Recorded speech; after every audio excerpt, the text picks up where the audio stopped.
After an argument with her male best friend, she pulled me aside and said, "You need to apologize to him, or we're done."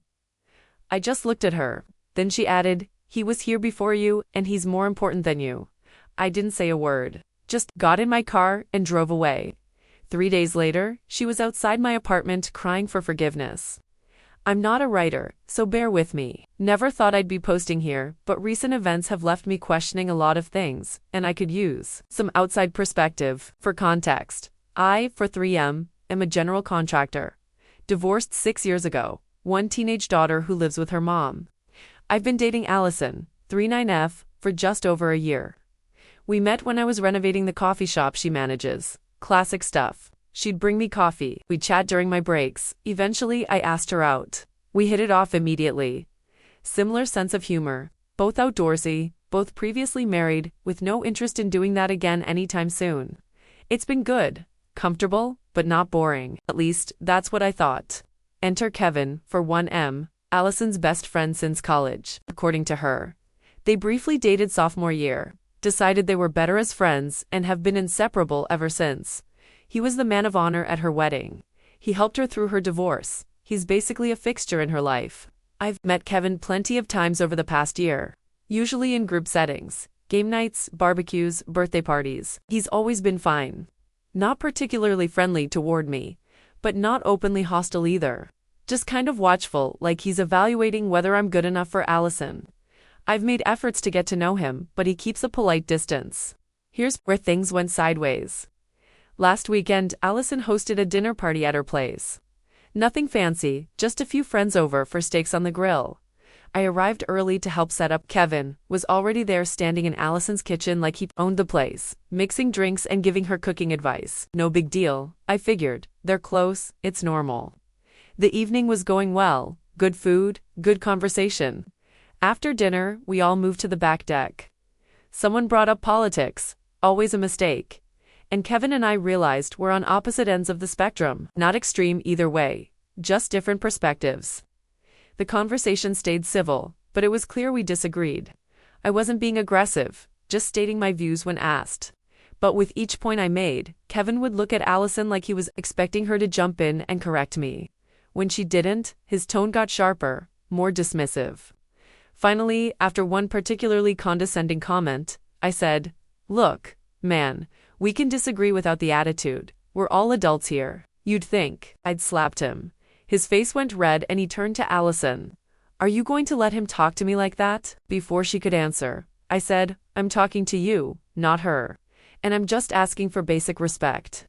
Kevin stood up, drinking hand. "You don't know what the hell you're talking about. Never have. Allison knows it too. She's just too nice to say it." I looked at Allison, expecting her to diffuse the situation, or at least not take sides. Instead, she was staring at Kevin with this worried expression like he was a bomb about to go off. "Kevin, he didn't mean anything by it," she said, her voice placating. "The hell I didn't," I countered. "I meant exactly what I said. We can disagree without being disrespectful." The deck fell silent. The other guests looked uncomfortable. Kevin sat down his drink with exaggerated care. "I think I'm going to head out. Call me later, Al." Then he walked through the house and left, slamming the front door. Allison immediately got up and followed him inside.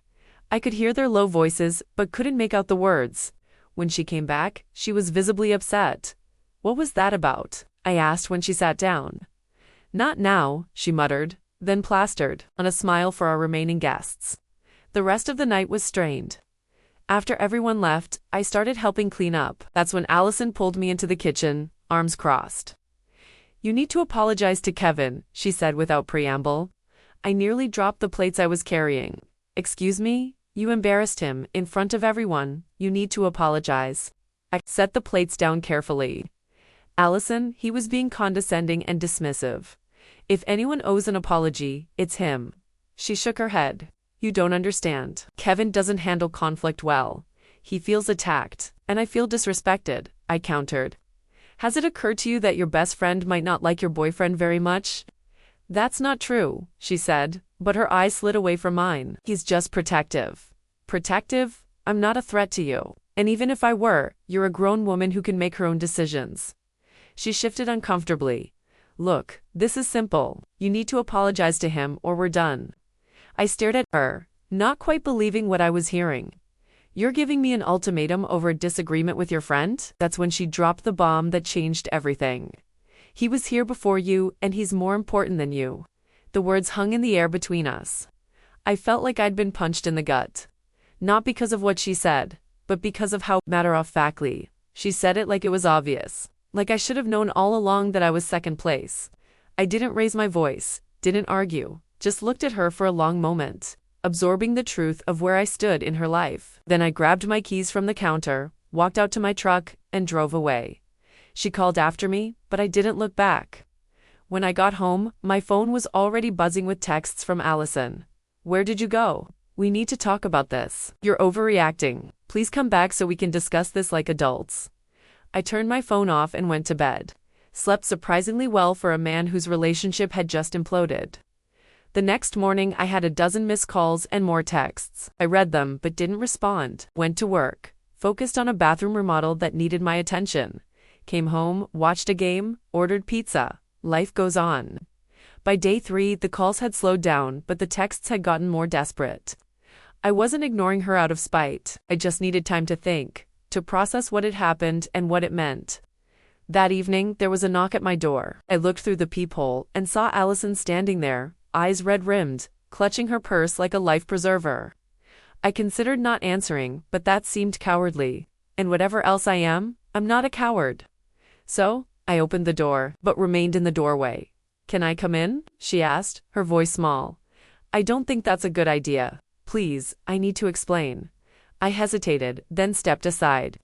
She walked in and sat on my couch, the same spot where we'd watched countless movies, where she'd fallen asleep on my shoulder, where we'd made love on lazy Sunday afternoons. Now she looked like a stranger. I'm sorry, she began. What I said was horrible. I didn't mean it. Yes, you did, I replied evenly. That's why it hurt so much, because you meant it.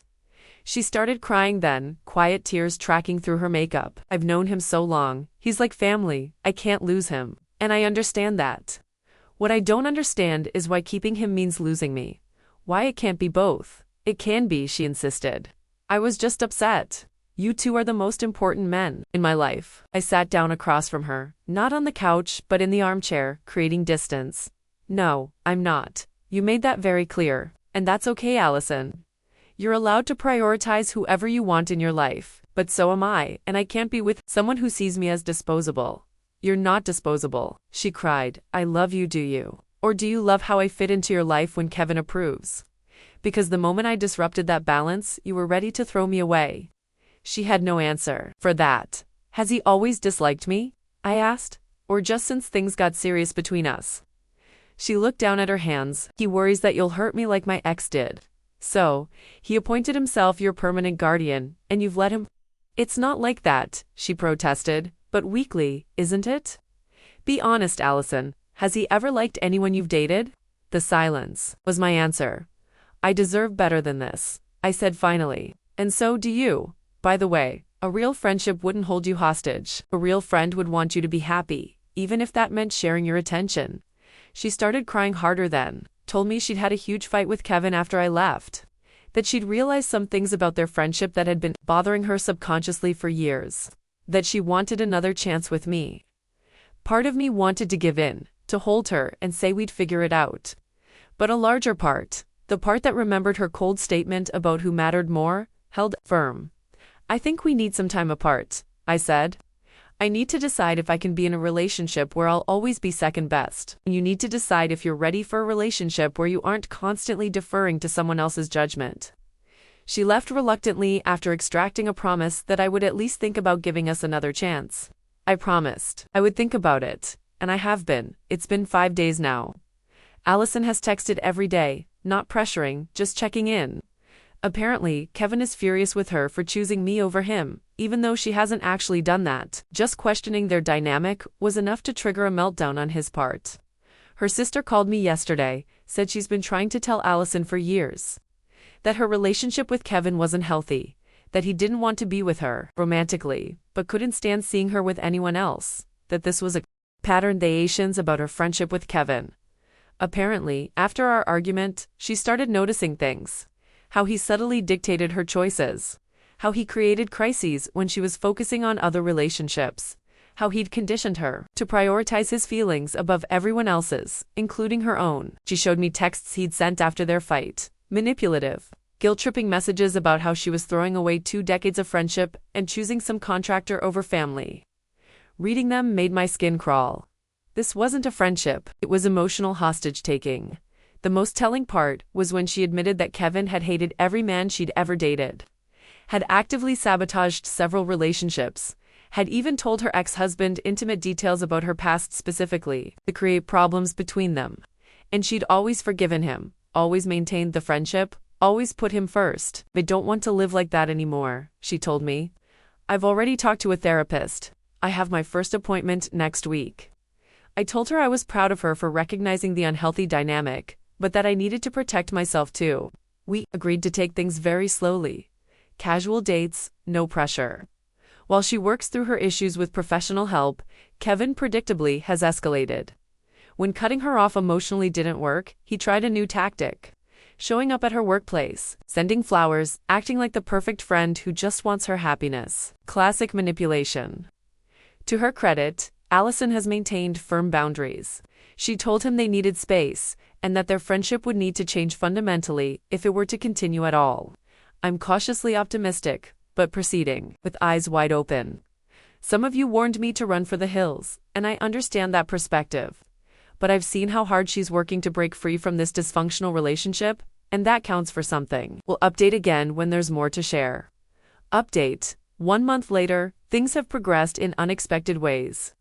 Allison has been consistent with therapy and has maintained boundaries with Kevin, who responded by alternating between love bombing and rage. Classic abuser tactics. The final straw came last week when he showed up drunk at her apartment, demanding to be let in, yelling that I had brainwashed her. She called the police. They removed him and she filed a restraining order the next day. It was painful for her but also clarifying. She told me it was like finally seeing the full picture after years of looking at individual puzzle pieces. She's been connecting with friends she drifted away from during Kevin's reign. His possessiveness had slowly isolated her over the years. As for us, we're dating again, taking it slow. I've attended a therapy session with her to better understand how to support her without overstepping. Her therapist explained that breaking free from a codependent relationship is like deprogramming from a cult. It takes time and patience. Kevin has apparently moved on to trying to turn mutual friends against her with limited success.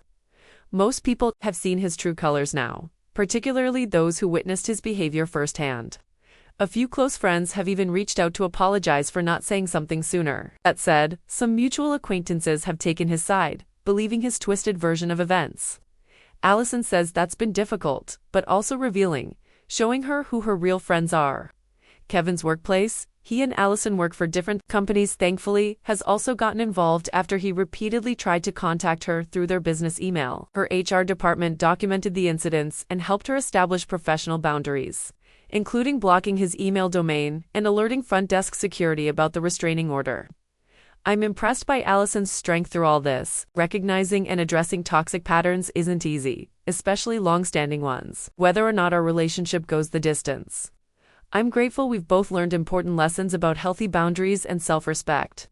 For those who suggested I should have just apologized to keep the peace, this was never about politics or a minor disagreement. It was about a fundamental imbalance in how she valued our relationship versus her unhealthy attachment to Kevin. Sometimes walking away is the only thing that breaks the spell. Final update. 6 months later, Allison and I are still together, and things are better than they've ever been. She's continued with therapy, which has helped her recognize and address other patterns beyond just her relationship with Kevin. The restraining order expired, but Kevin has largely stayed away. He's apparently started a campaign to rewrite history among their mutual friends, casting himself as the victim who was replaced. Few are buying it. Those who witnessed his behavior at the dinner party and afterward have a pretty clear picture of the dynamic. Allison has apologized multiple times for what she said that night. But I've told her actions speak louder than words, and her actions have consistently shown that she's committed to building a healthy relationship based on mutual respect and appropriate boundaries. We're moving in together next month. Taking that step feels right now in a way it wouldn't have 6 months ago. We've had our share of disagreements since that night, but they're different now. We talk things through as equals without outside interference. 2. The person who commented that you can't compete with history. You're right, but that's not what this was about. It was about recognizing that history isn't always healthy just because it's familiar. Sometimes the longest relationships in our lives are the most damaging.